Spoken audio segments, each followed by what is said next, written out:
आइए तुलसी Tapovan YouTube channel में आप सभी भक्तों का बहुत बहुत स्वागत है।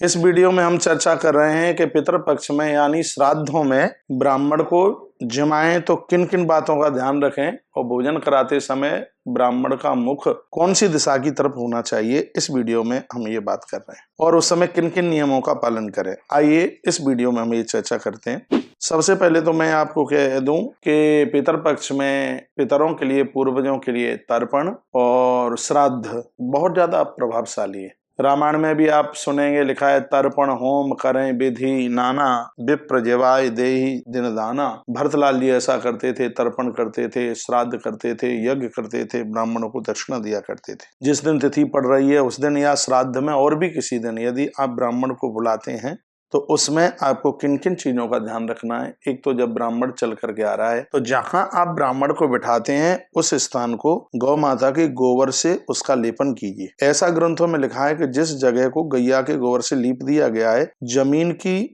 जो भूमि की जो किसी भी प्रकार की अशुद्धि है, अपवित्रता है, वो दूर हो जाती है। गरुड़ पुराण में बड़ा सुंदर श्लोक आया है कि सर्वत्र वसुधा पूता लेपे यत्र न विद्यते यत्र लेपः कृतस्तत्र पुनर्लेपेन शुद्धयति। जो भूमि लेप रहित है, यदि वहां किसी ने मलमूत्र का विसन किया है, जूठन डाली है, तो निश्चित रूप से वह स्थान अपवित्र अपावन तो हो ही जाता है। लेकिन जिस स्थान को यत्र लेपः कृतस्तत्र, जिस स्थान को लेपन कर लिया गया है, गौ माता के गोबर से लीप लिया गया है, तो पुनर्लेपेन शुद्धयति, वह स्थान अपने आप में पवित्र हो जाता है, पावन हो जाता है। तो गैया के गोबर से उस स्थान को लीपें, उसके तत्पश्चात कुशा का आसन बिछाएं, ब्राह्मण देवता को वहां बिठाएं और ब्राह्मण देवता का भोजन करते समय मुख है वो दक्षिण की ओर होना चाहिए, परोसने वाले का मुख है वो उत्तर की ओर होना चाहिए। श्राद्धों में पितर खीर से प्रसन्न होते हैं। भोजन में जो भी कुछ आप बना रहे हैं ठीक है, लेकिन उसमें खीर जरूर बनाइएगा।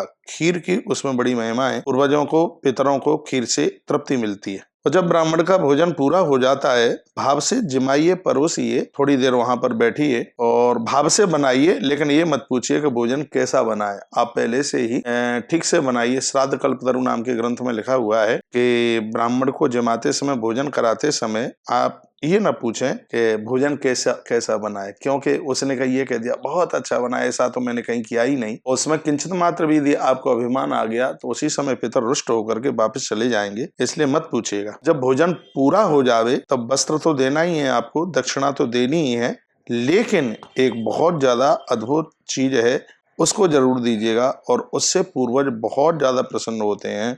वो है तुलसी। तुलसी की इतनी महिमा है कि तुलसी बिटपस्तानम ग्रहे यस्ताव तिष्ठति तदग्रम तीर्थ रूपम ही न यान्ति यम किंकरः।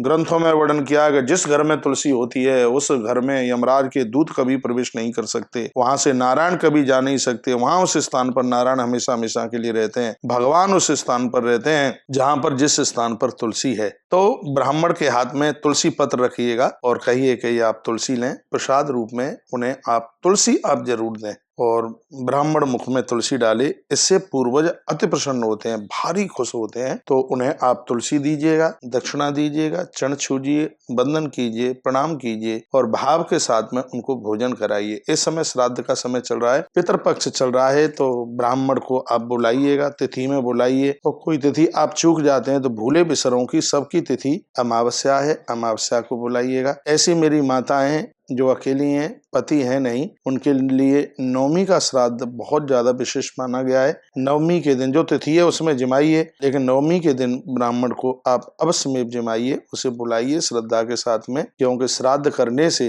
वंशावली बहुत ज्यादा बढ़ती है। आत्मामपि पावितस्तेन पुत्र पौत्रा प्रपौत्रकम, पुत्र पुत्रों के पुत्र, उनके भी पुत्र, ये वंश वृद्धि बहुत ज्यादा बढ़ती है श्राद्ध के करने से, तर्पण करने से। इसलिए इसमें उदार भाव से आप उनको श्राद्धों में भोजन कराइए। भोजन की बहुत बड़ी महिमा है, ब्राह्मण भोजन की बहुत बड़ी महिमा है। आप बहुत बड़े दान पुण्य सत्कर्म कर देते हैं, लेकिन जब तक ब्राह्मण को भोजन न कराया जाए तब तक पूर्वजों को तृप्ति नहीं मिलती, पुरखों को तृप्ति नहीं मिलती। तो इस वीडियो में ये बात मुझे आपके पास तक पहुंचानी थी कि ब्राह्मण भोजन करे तब किस किस बात को ध्यान में रखना है। यदि आप कर सकें, इधर ब्राह्मण भोजन कर रहा है और उधर दक्षिण दिशा की तरफ मुंह करके उस समय आप तिल के तेल की आप जोत जला दें तो और ज्यादा बढ़िया है। इधर ब्राह्मण को दक्षिण मुख की तरफ बैठा करके उनको भोजन कराएं, भोजन पूरा हो जावे तब उनको तुलसी पत्र देना न भूलें, इससे पूर्वजों को बहुत ज्यादा तृप्ति मिलती है। तो इस प्रकार से इस पितृपक्ष में श्राद्धों में आप ब्राह्मण भोजन कराएं, किस प्रकार से कराएं, ये सब बातें मैंने आपके पास तक पहुंचाई हैं। वीडियो आपको बहुत बढ़िया लगी होगी। बहुत बहुत धन्यवाद। यदि कोई बात इसमें ठीक लगी है तो वीडियो को आगे भी भेजिए, चैनल को सब्सक्राइब करना ना भूलें, बेल बटन दबाएं और वीडियो को शेयर और लाइक